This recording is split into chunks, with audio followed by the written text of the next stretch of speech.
Hey, TES fourth grade. Hi, darlings.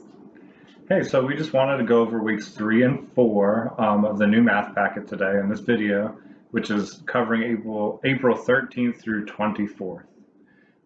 For just a quick reminder to get started off, the packet didn't remind, but we're reminding you now. The Dreambox is a great supplement for these shorter packets these next 2 weeks. So please try to get on Dreambox about 20 minutes a night, and that will just really help you stay current and up on top of your game for math. And also because these packets are a lot more condensed for these 2 weeks, we will actually be able to go over the entire packets during our Zoom meetings. So this Wednesday and next Wednesday, bring your work with you for the Zoom meeting. This week we'll only go over Monday, Tuesday, Wednesday, because that's all we'll have gotten to so far. And then the following week, we'll do the Thursday, Friday, plus Monday, Tuesday, Wednesday. So make sure you bring your work with you to the Zoom meeting. So this is the fourth grade math packet 2. As you can see clearly, it is way shorter, way more condensed than what you've seen so far. So with that being said, the left side, this is kind of just how they laid it out for you. The left side of each day is like a quick problem or activity you can do.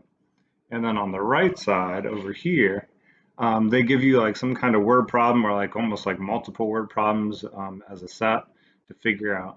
Remember with these word problems to read very carefully. And if it's getting overwhelming to you, kind of use that reading strategy we used of chunking and kind of break it down and go step by step. Also, please remember that you can always draw models on a separate sheet of paper, or you can make drawings to make more sense out of what you're reading, all right? As well as just showing your work with computation with numbers. So most of the math packet is pretty straightforward, like Mr. Kramer said, just reading it carefully. But we did pick two that we thought might get a lot of questions, so we just wanted to give a little more clarification. As we go down, it's the same format. I do want to remind you on Monday to the left, though, that there is, once you read this, you try to make 24 out of those 4 operations with addition, subtraction, multiplying, or dividing. And you can only use these 4 numbers one time each. There's also a really cool game that I've played with my students in years past, and I've had them play with their families too. It's called the 24 game or 24 game challenge.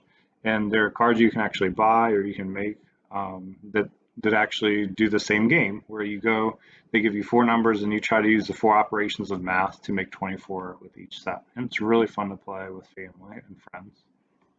The key is if you've never played the game 24, is you have to use all 4 of the numbers.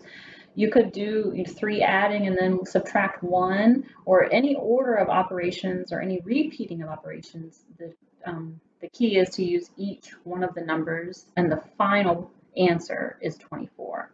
And then they give another challenge to try to make it be 36. So if you have 5, 5, 4, and 3 for an example problem, you could take the numbers 5 and 3 and multiply them to say 5 times 3, and that would make 15. You could take that second 5 and add it to 15 using addition and get to 20. And then you just have to simply add the other 4 to end up with 20 plus 4, and then you made 24. And that's kind of the whole point of this game and activity, is just to get you thinking flexibly about math and just different ways to get around to a certain answer. The second one we wanted to explain a little bit more was this one for Tuesday on the left side, where it says, and the answer is, some blank equals 2 and 5/10. What could this question be? Challenge yourself to think of as many equations as you can. And that means just don't forget that it's addition, subtraction, or even multiplication and division. And Mr. Kramer and I would like to challenge you to do at least 5 addition, at least 5 subtraction, and if you can get 1 or 2 multiplication and division, that would be great.